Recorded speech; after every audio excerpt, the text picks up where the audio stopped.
Hare Krishna, I'm happy to see you at our class number 4, Life Science and Purpose. We will discuss with you today what is my mission and how to find it out.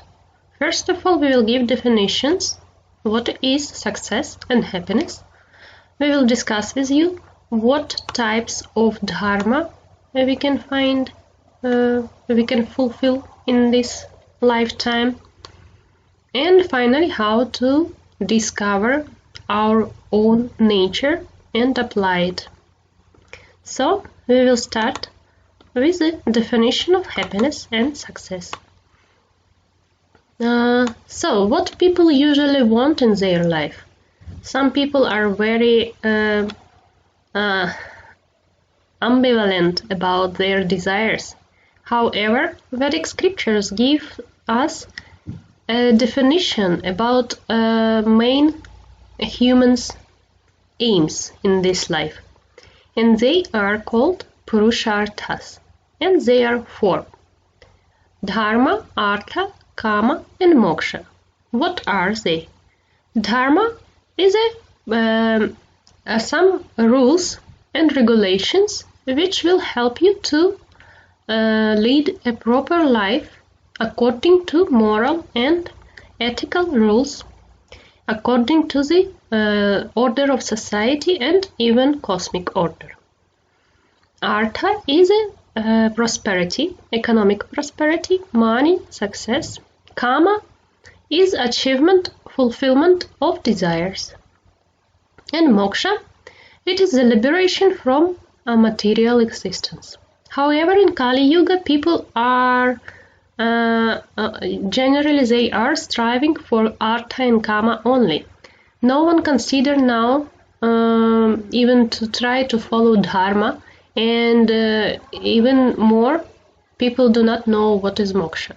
If you ask regular people, do you want to get liberation from material world, they will ask you what?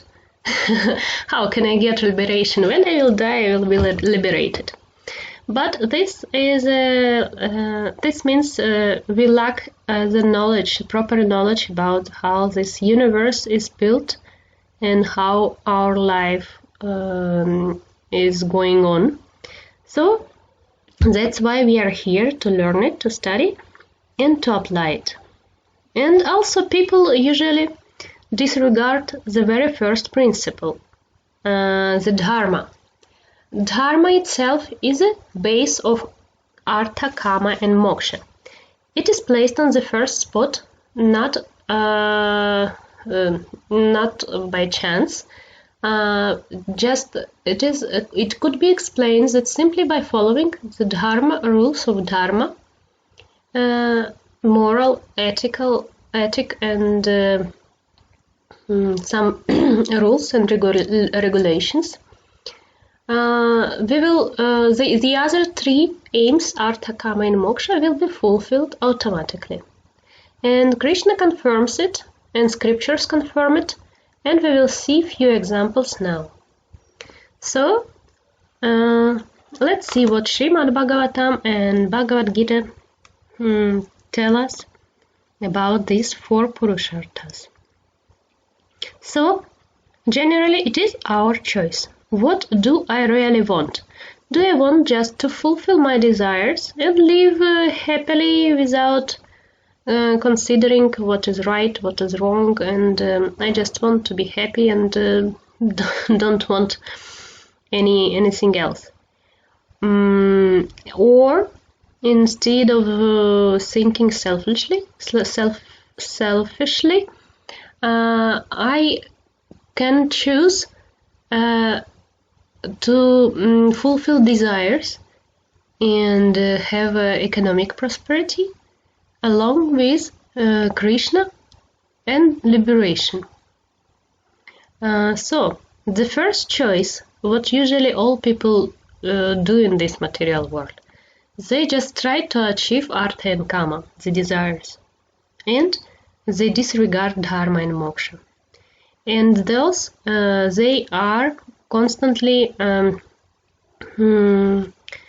they are situated constantly in the circle of samsara, because if they do not strive for moksha, they will not achieve it.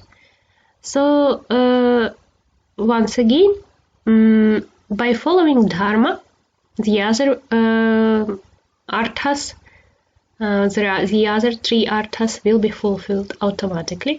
And if we will offer it everything to Krishna, Krishna promised that he will give himself whatever we need, whatever we lack, whatever we want.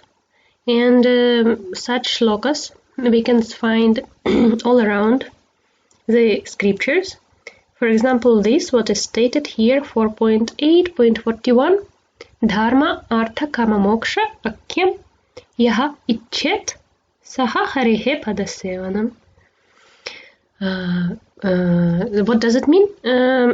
Those who want achieve Dharma Artha Kama Moksha, he should serve the lotus feet of the Lord Hari, because he is the only one who fulfills the desires.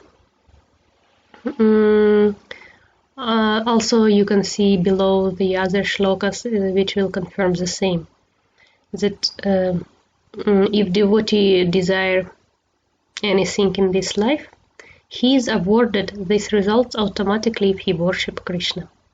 So once again, this is my choice. I can struggle for my own self, or for my family, or even for society, and think about only material profits. But on the other hand, I can dedicate everything to Supreme Lord, and I can find out what is my real nature, what is my real inclination, and what are my talents. And by dedicating the talents to Supreme Lord, I can gradually develop the taste for moksha, and actually I can step by step come closer on my way out of the material universe, on my way out of the material sufferings of the circle of samsara. So once again, Krishna states in Bhagavad Gita that only by worshipping me by your own duties, you will gradually achieve my abode. And for those who become scared about what if I will start worship him, he will take out everything from me. No, he promised that yoga kshemam vahamyaham, that I will give everything what you lack and preserve whatever you need, you already have.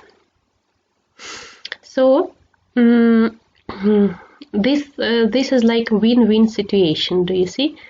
And I tell you that such shlokas you can find many in the scriptures, and especially Bhagavad Gita, the first few chapters, they are all dedicated to the shift path from karma kanda to karma yoga. Karma kanda, when we follow rules and regulations, but in the sakama state, in the selfish state, to nishkama, to karma yoga in the nishkama state, when we selflessly work, just giving out our talents and dedicating everything to Krishna. Just think about this. When we do what we like in our life, it means we follow our path. And sometimes if you meet people, very happy people who achieved who achieved a lot in this life, and if you ask such people what do they do in their life, what work do they do, and you will hear the answer: I don't work, I do what I love, and I get money for this. Have you met such people? It is very lucky people who was able to find his nature, his talent, and who was able to apply this talent, and hopefully he can get even more if such people will dedicate this talent to the Supreme Lord. He will get even more than only artha and kama. He will finally get moksha. So this is like a very simple recipe for the life. Try to find what you love, and you will never work in your life. So, let us give the definition. What is happiness and what is success? Because what is prayojana of life? Prayojana is to be happy, to be successful, and finally to get liberated. Isn't it? And in these two shlokas, in Srimad Bhagavatam, it is stated that the perfection of our life is to remember Krishna at the end of our life, because whatever state we have on the time of death, we will achieve that state in the next life. We studied it in the previous lecture about subtle bodies, that we will move to the other body along with our subtle body, right? You remember this. So the perfection of the life is to do not move to the body, some other material body, but to move to the Krishna's abode. So now let us discuss the happiness success formula, which is given by psychologists. And I would like you to close your eyes now, and I will read the qualities. And you try to reflect within your heart, how do you feel when I am reading those qualities? And I will start with lower qualities. Close your eyes and try to reflect. Pride, haughtiness, vanity, anger, rudeness, ignorance, envy, greed, hypocrisy, false prestige. Now I will read the supreme qualities. Keep your eyes closed and reflect. Fearlessness, purity of mind, charity, kindness, modesty, compassion, forgiveness, simplicity, determination, purity, absence of anger, peacefulness, renunciation. So now you can open your eyes, and if I will ask you, what do you feel? What did you feel when I read the lower qualities, and how did you feel when I read supreme qualities?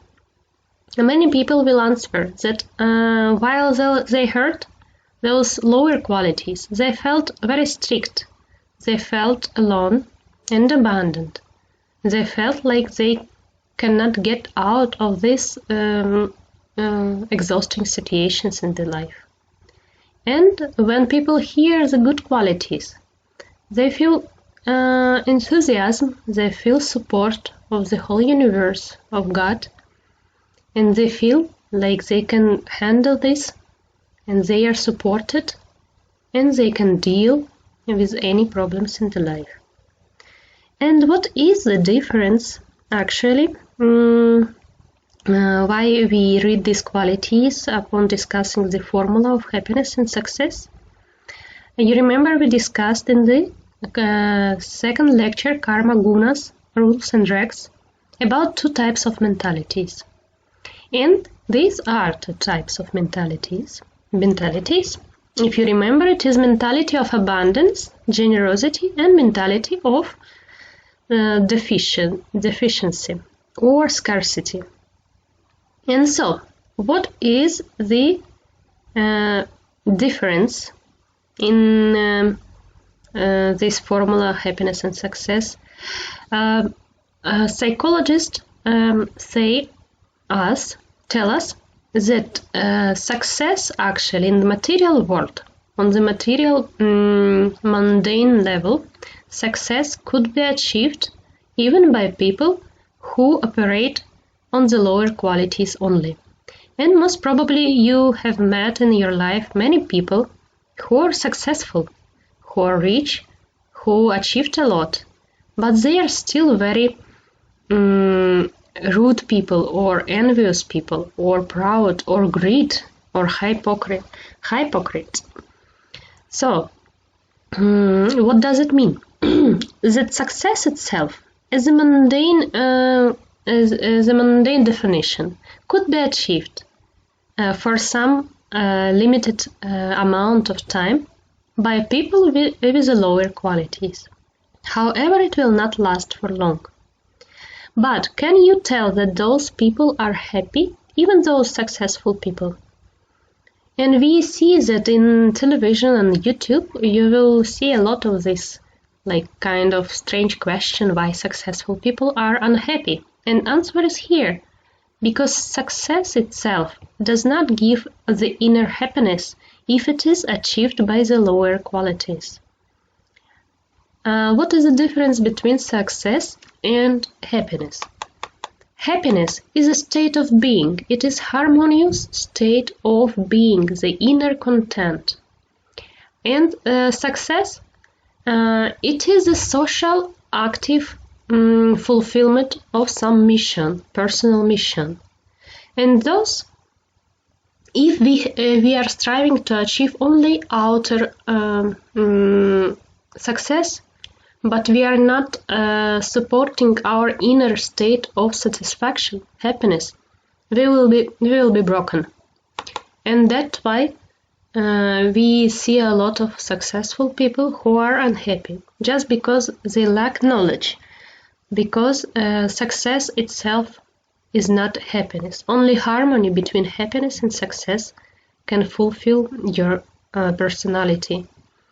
That's why the importance of those good qualities, supreme qualities, to develop those qualities is very important, because happiness itself could be achieved only by those supreme qualities. And thus, one should shift from the lower qualities to supreme qualities, even in the especially when he strive for success also. So when the success is achieved with the help of the supreme qualities, maybe it will be in the first level, it will seems like maybe one will think, okay, if I will not lie, I will earn less money. Okay, don't worry about this. You will maybe earn less money now, but you will do it with the supreme quality of honesty. And thus you will have this inner content, your peace, inner happiness. So don't worry about outer world more than you worry about your inner world. That's it. That's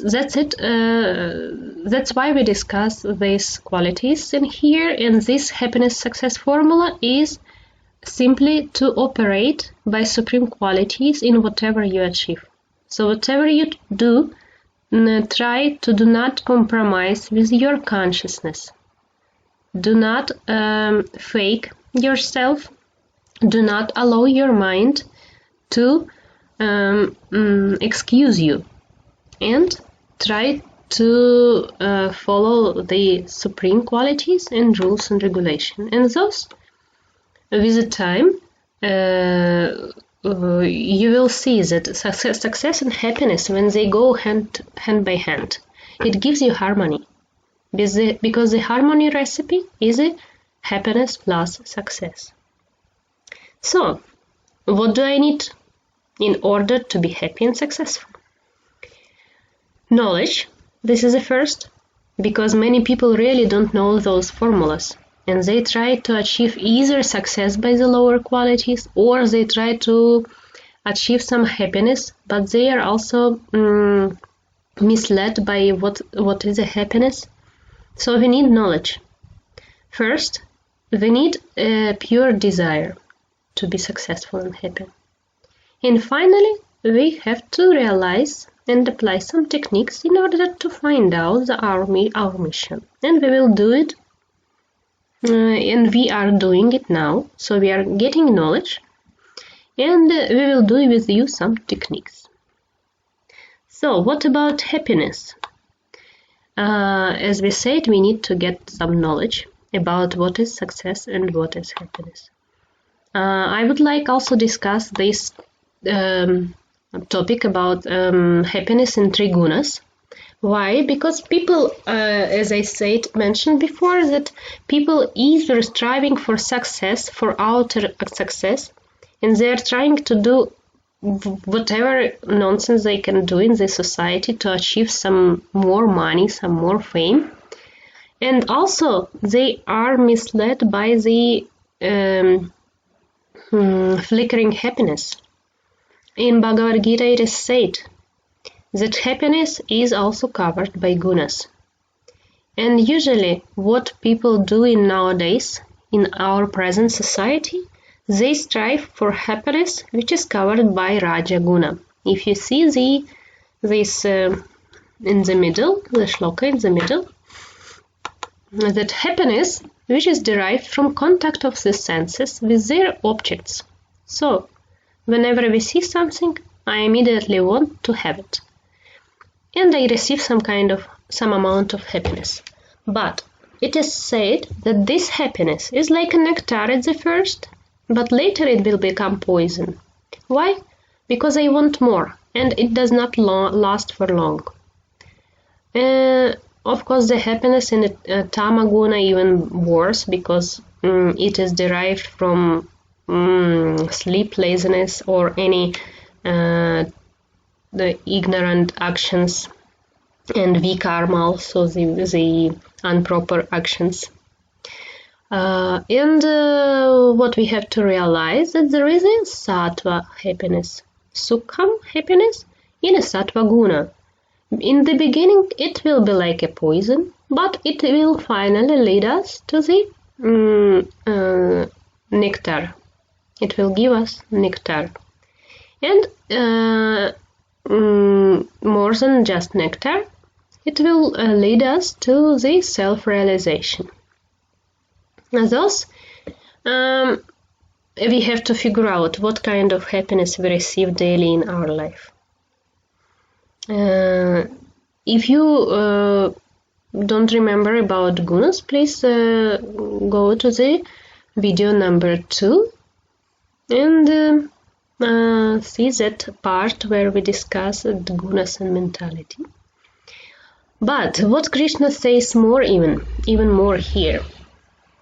You remember that Krishna suggests us to go beyond the gunas, because beyond the gunas there is a transcendental happiness. It is discussed in the 6th chapter of Bhagavad Gita, where he discussed the path of yogi when he comes into samadhi and when his mind is absolutely pure, and when he is able to perceive the supreme truth, and his mind is in the state of peace and tranquil, and the soul is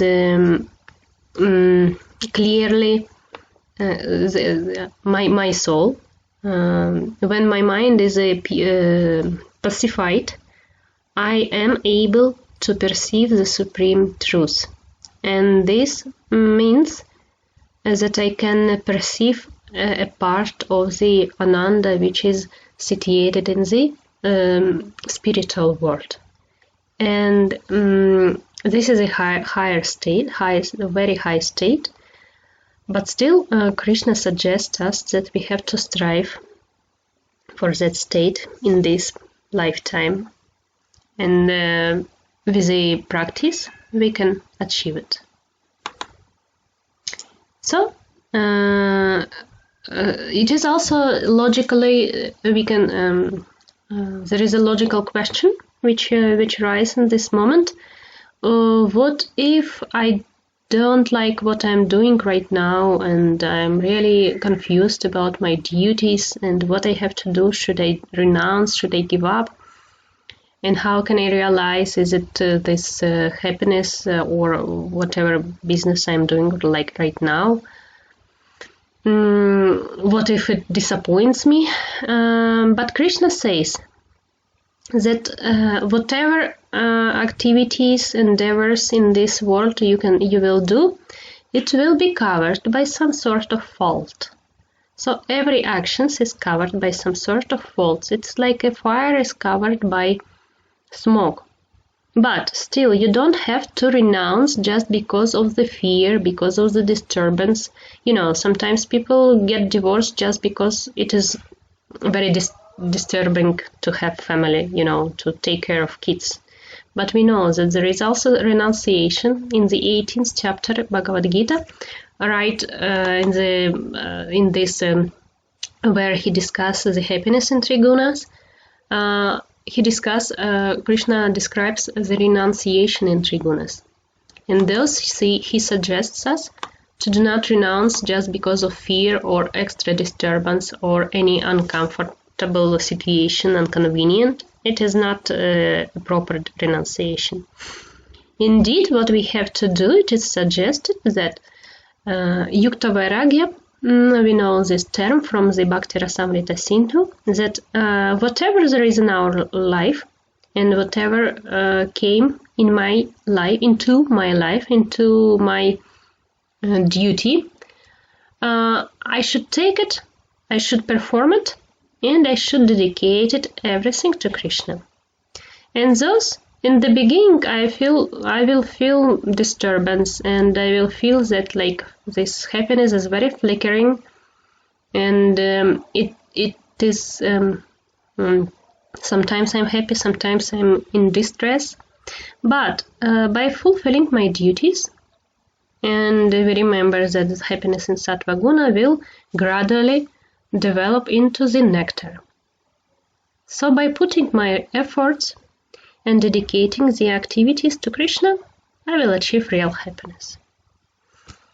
So we discussed with you happiness. Now I would like to discuss a little bit more about success, and especially the term, the ecology of success. So let me ask you, are you successful if only you are successful?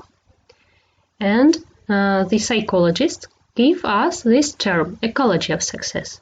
What does it mean?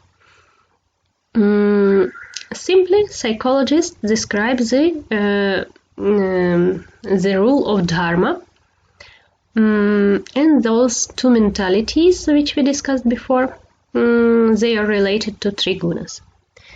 So, when I treat the others for my selfish purposes, and when I achieve happiness and success, success, but I do not care for the others, what have they achieved? Are they successful? Are they happy? Or maybe I am treating them badly in order just to satisfy my needs? And thus, I have to think about all people around. For example, you know that the real grihastha, he will take care of everyone, even small mice in the house. Even he will give some grains to the pigeons around the house, right? So it is not that only I have to be satisfied. Firstly, I have to take care about the ambient around me, about my colleagues, about my friends. So I am not successful if only I am successful. I have to be responsible for the people around. And this is ecology of success. So, the full pack, happiness plus success, is achieved by the supreme qualities and by that we take care about the others, about the society at large. And if you know that the Dharma rules, it is like it is also translated as a cosmic order. So sometimes it seems like very strange and a very big topic. How can I support the cosmic order by my small actions in this lifetime? But actually, all karmic actions and reactions are situated in Sanchita box or in informational field, in the field of information within the universe's covers, and thus even small actions will affect the whole universe. Thus, once again, whatever I do in this life, it will affect the whole universe. And thus I have to take responsibility and care for whatever I do. And the best way I can do it, I can apply my best qualities and I can dedicate it everything to the Supreme Lord. I don't have to worry for the results. I have to fulfill my duties, but not like blindly, like a slave that I feel myself like to be a victim, to do something, I'm forced to do something. No, that's why Krishna suggests us, find out your talents, find out your nature and your way, how you're gonna worship me, and make your life itself as a yagya to me. And in this way, you will be happy and I will be happy, and we will achieve each other in this lifetime. So, moksha will be there if I will find out that whatever I really like to do, Krishna wants me to do it. And this is success, and this is a happiness. So, actually, I have to strive for this and to find out this full pack. And this is my mission, to become happy for Krishna, to become successful, to give him my life in a pure state of mind and consciousness. So, summarizing this topic, once again we can say that happiness is a state of being. It is achieved by the supreme qualities and by selfless giving. In success, it is a responsible duty for the society, it is a state of activity, and happiness is the inner satisfaction, and success is the outer activities. And ecology of success means I care for everyone's welfare. Thus, happiness plus success is gonna be a harmony of my life. And by dedicating this full pack to Krishna, I will achieve Purusharthas, and gradually I will be able to get out from the circle of samsara. And this wonderful chart, I have found it in some other lectures on internet. I'm grateful for whoever created this. And here we can see that as simply as that, selflessness and responsibility. Why these two qualities? Because we have to become nishkama, it is suggested by Krishna, and we have to follow dharma, and this is responsibility. These are two simple instructions for us, that whatever I do, I have to be nishkama, selfless, and follow dharma, and take responsibilities for whatever I do. And thus, I will achieve satisfaction and people will trust me. On the other hand, if I will be irresponsible and selfish, I will achieve nothing. I will be in total tamaguna, and I will just evoke disgust from other people, from others. So, happiness is success, and success is happiness. Before we go to the techniques, I would like to discuss the topic of dharma. Dharma is a famous topic to discuss, especially we know that in Bharatvarsha, in India, people prefer to say that they are not Hindus or whatever, but they follow philosophy of Sanatana Dharma. And I would like just discuss what is Sanatana Dharma and Dharma itself. In some books we can find different classification, but I just would like to put it simply. I would divide the Dharma itself on the Swadharma, is a Dharma on the material level, and Sanatana Dharma are the activities in line with the spiritual nature. So Swadharma, the activities in line with psychophysical nature in material world. And what are they? They are simply Varna and Ashrama. What does it mean? We know that there are 4 Varnas. The division of society into 4 particular psychological according to particular psychological gradations. They are Brahmanas, which are the teachers, those people who are striving to learn, to study, to teach the others, who have the ability to ponder deep insight into some, some learning and some philosophy, some education, etc. The other, also the second one are the second Varna is Kshatriya Varna, and this is the level, the segment of people who belong to administrative class, management, rulers, and who has this ability to give people the protection. Basically, so they are in the government position or some positions among us who take some position of boss or supervisor or something like that. Next, it is Vaishyas. Those are people who belong to business field of activities, and they can sell,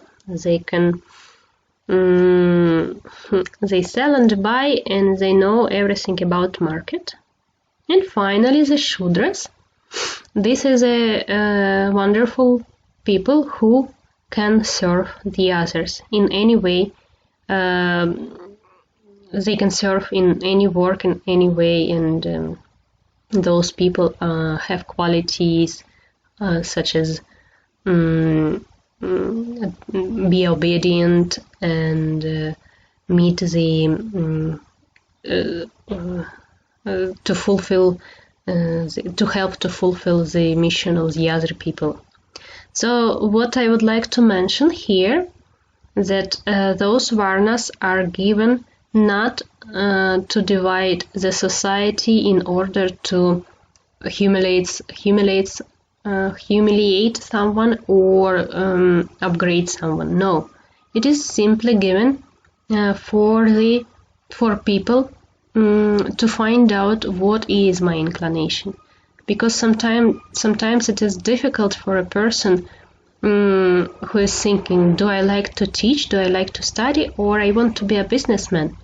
So with the time he can learn more about those Varnas, about the qualities. Also we will do a few techniques, and these segments are given by Krishna, and it is given only for people to help them to find out their talents and thus to serve Krishna by those talents. And ashramas, we know brahmacharya, which is the segment of life up to 25 years old.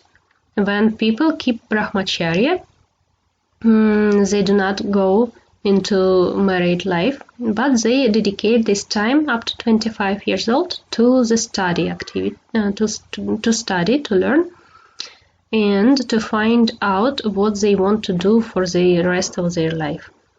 And this is an important stage, and that's why people in this stage, they keep brahmacharya, because the sexual activity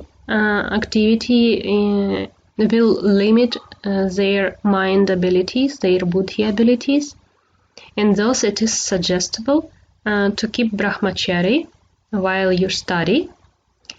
And later, after 25 years old till 50, you can go to grihastha ashram, you can marry, you can work, you can do any social activities, earn money, give charity, etc.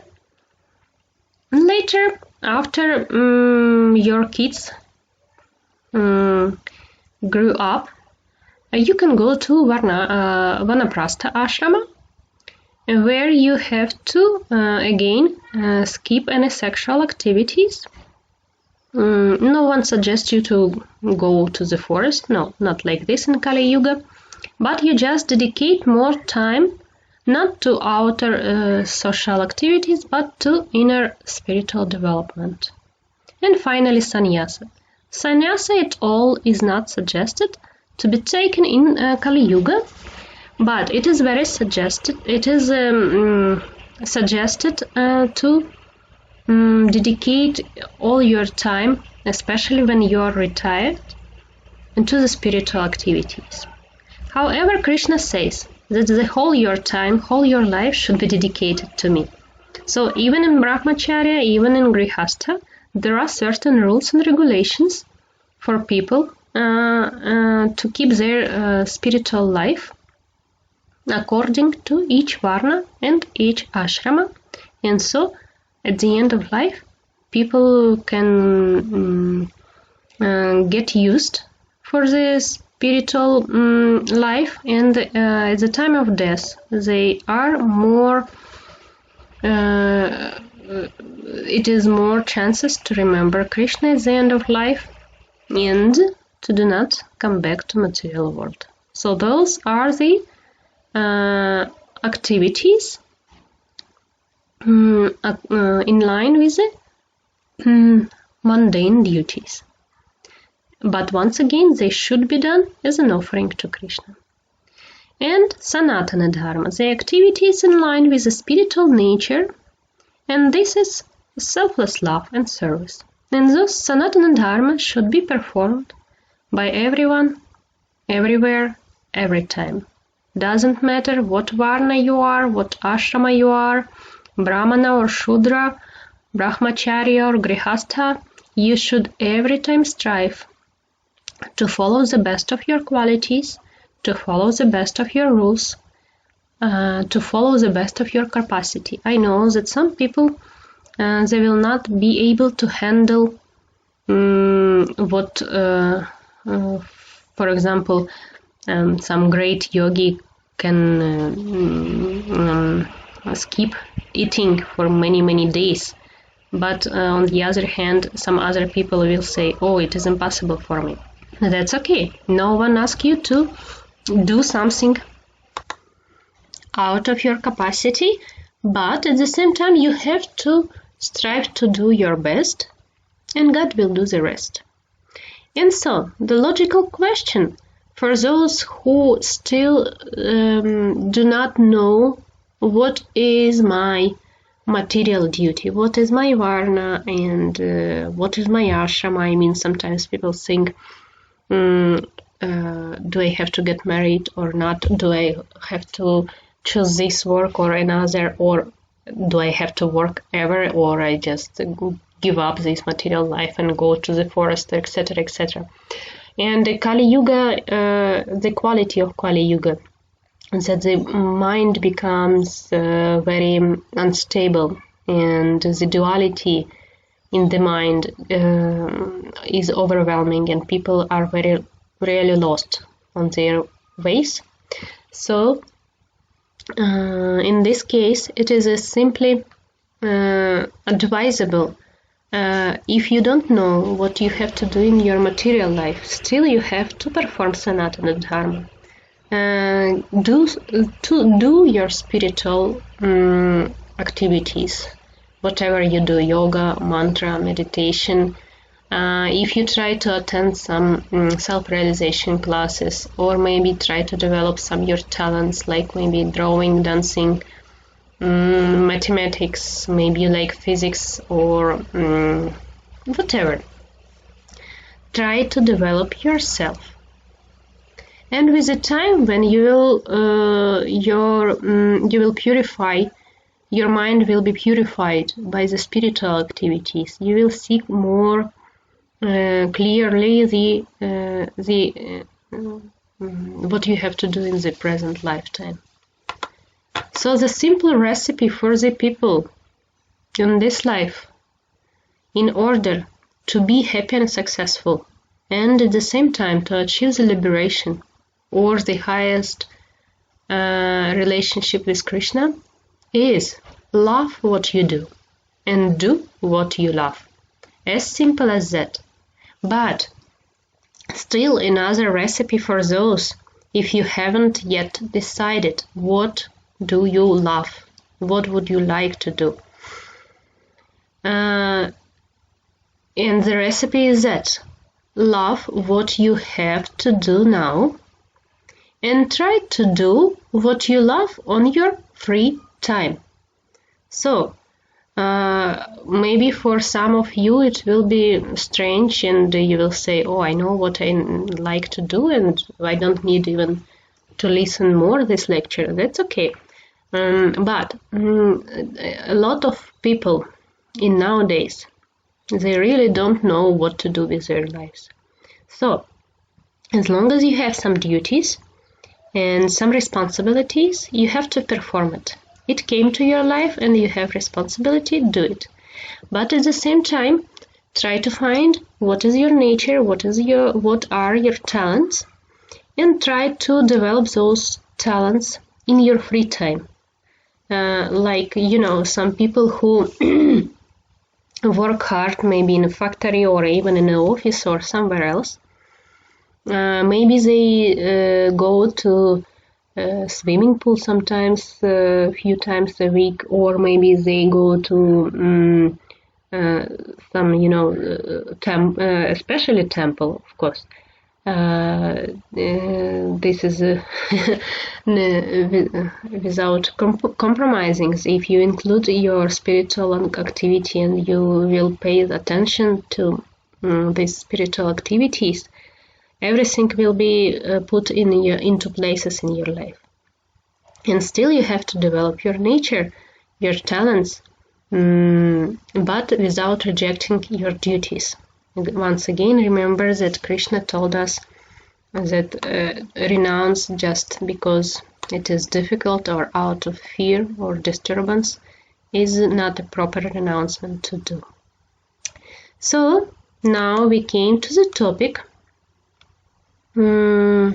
of few techniques. I would like to introduce you few techniques, and this video I will post. It is wonderful video.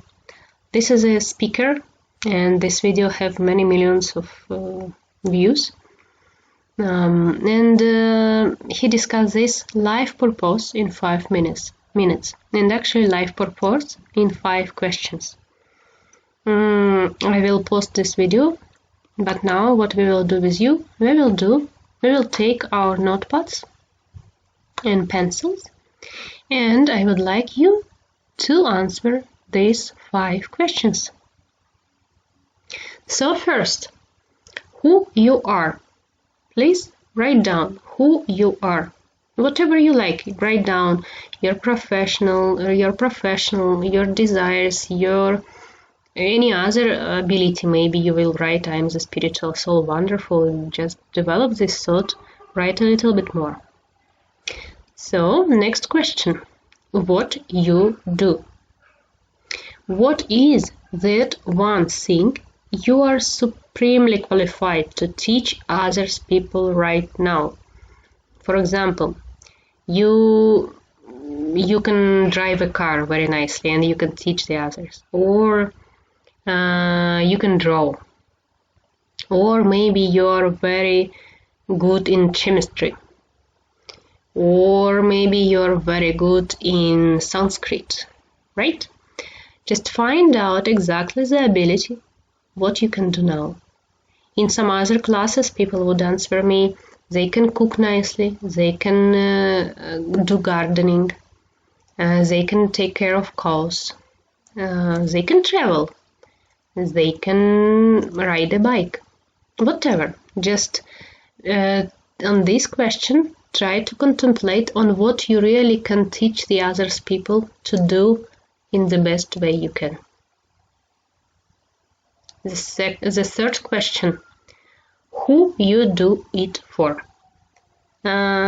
Please write down the particular segment of people whom you can teach. Maybe they're adults or children, to whom it could be useful. Now, please contemplate what those people want and need. Because it is not only what you do, but do those people need it? And please answer yourself what those people would like to have from you. Those people whom you can teach, or if there is some other way of your thought, just ask yourself what people generally want from you. What by your idea, what is your idea, what people want from you, what they need from you. Imagine someone come to you and he will ask you to teach him something, to give him something, to try to help him something. In what way you can communicate with that person? Are you gonna teach him, or maybe kind of relationship, or maybe kind of help? So what those people want and need. And finally, how those people will change as a result. So it will give you idea if the thing what you do, what you teach them, will be helpful to them. And if you shift here and try to figure out not only my selfish desire, but we try to connect it to people at large, to the society, to their desires, and how it will change you, yourself, the world around, the people, your family, your friends, your ambient, colleagues. Those. Now, if you haven't done it, please pause the video and do it. So you can see that the first and the second question is about yourself.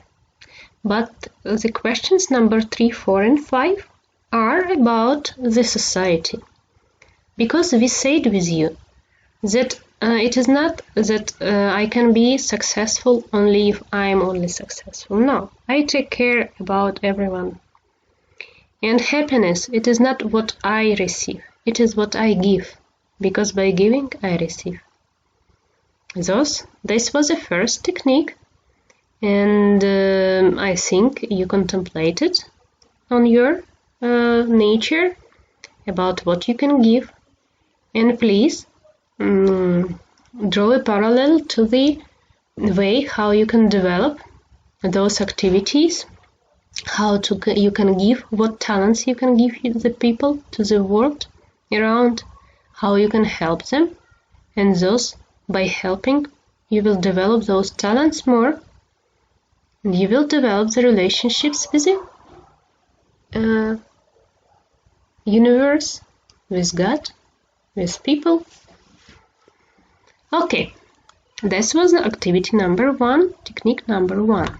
Now I would like to explain you the other technique, which is called Ikigai. It is a very famous technique which was developed by some Japan psychologists, and actually it is translated a reason for being.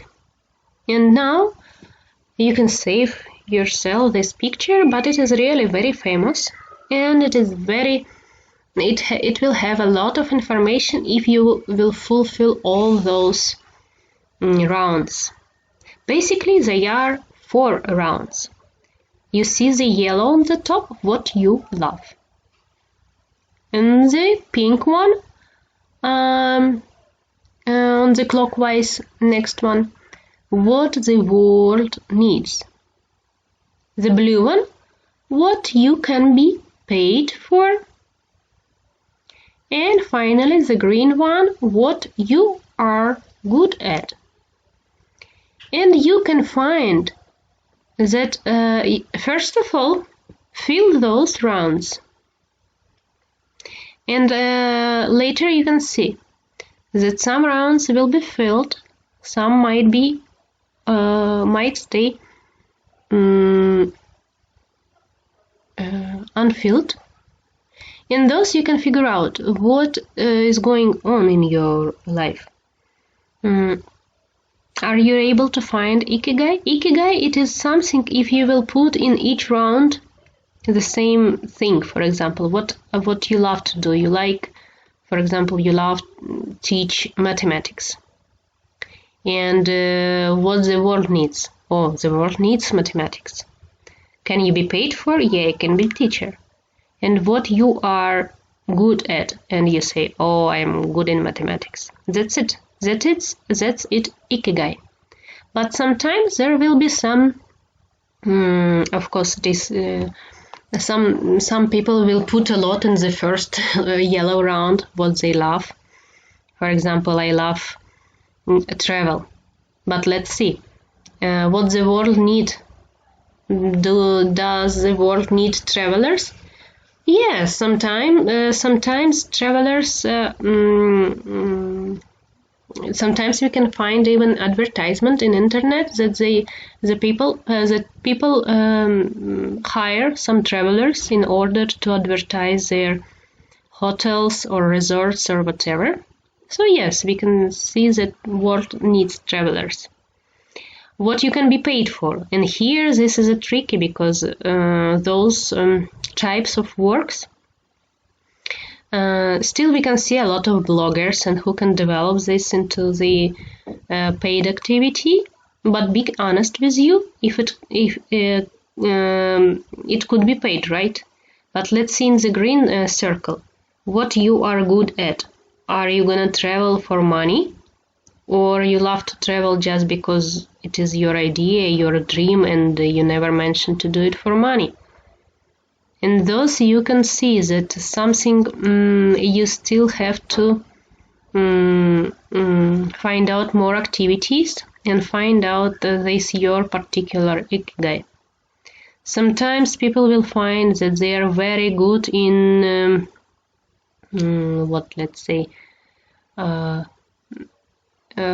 let's say cooking.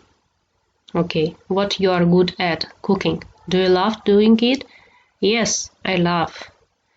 And the world needs it, and you can be paid for this.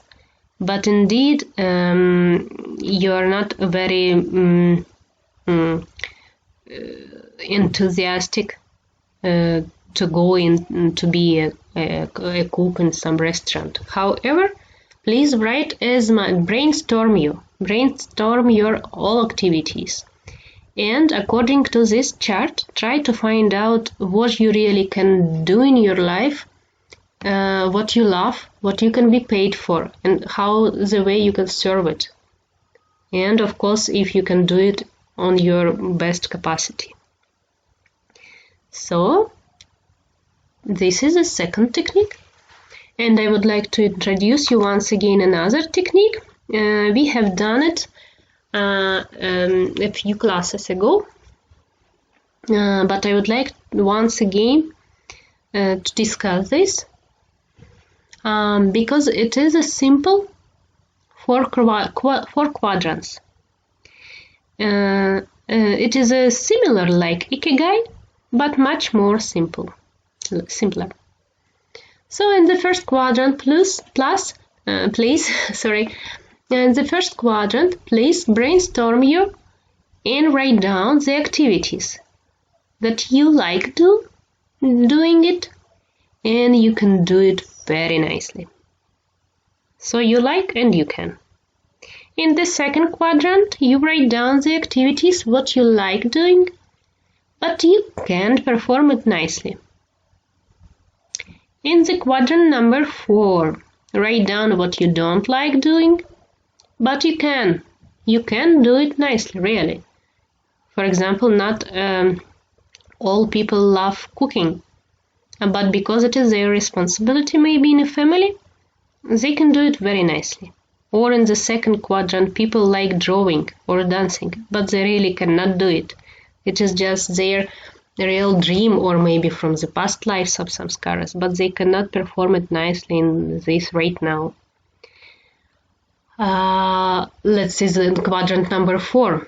I don't like doing it, and I can do it nicely. And sometimes really people feel this quadrant and what they don't like and what they can't. But sometimes we see a lot of people who will be situated in this quadrant, because it's Kali Yuga. People are, once again, they are lost. They have a lot of different karmas to fulfill. Yes, sometimes it is a responsibility which you have to take care of, even so you are not happy. But still, don't be depressed on this point if you feel this quadrant, but accept it as your responsibility, as your duty. And finally, as we said before, that recipe, you remember? Let me repeat this once again.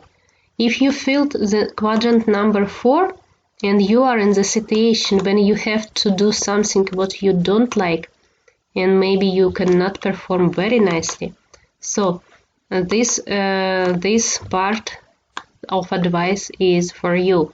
Love what you have to do and try to find out what you love and do it on your free time. But for those who are lucky and who fill this quadrant, so congratulations. Love what you do and do what you love. That is your simple ikigai. So keep these 3 techniques with you and try to do it. Try to do them all, and don't do it on some separate page. Do in some notepad and come back later to those techniques and review them, contemplate, add something, brainstorm more, shift from the quadrant number 4 maybe to the quadrant number 3. Maybe you still don't you don't perform it nicely, but maybe you will start to like it. Or try to do some brainstorming, try to fill those rounds, try to answer more questions, try to give more ideas to yourself, and come back to those exercises sometimes. It is very useful. I did it myself few times, and I found out that with the time it develops, it grows, and it is very nice. So let's make a conclusion. We discussed with you 3 main topics. We gave a definition what is happiness and success. We discussed that all people strive for 4 purusharthas: dharma, artha, kama and moksha. And we said that the recipe of happiness and success is to achieve them by the supreme qualities, and to do not strive separately for success only or for happiness, and to do not strive for the temporary something, temporary happiness. And we found out that it is directly our duty to find out what is happiness in my life, what is my inclination, how can I be successful, and fulfill it, dedicate it to Krishna. This is my personal duty to him. This is my dharma. We discussed dharma, that we have to find out what is my internal inclination, and according to the age where I am now, in the situation where I am now, my family, my life, my work, my study, and we told that there is a recipe. If you love what you do and do what you love, congratulations, you are fulfilling your dharma. But in case if you don't know what to do, you have to perform the duties still and try to find out your talents, develop your talents, find out your nature. And the universal recipe is to follow the spiritual activities, because with the time, gradually it will purify mind, and in a pure mind we are able to perceive the knowledge from the within. Krishna says that he will guide such people from within the heart. And the techniques which is useful to do sometimes.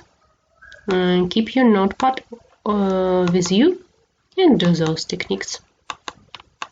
So thank you everyone. Please chant Hare Krishna, follow your mission and be happy.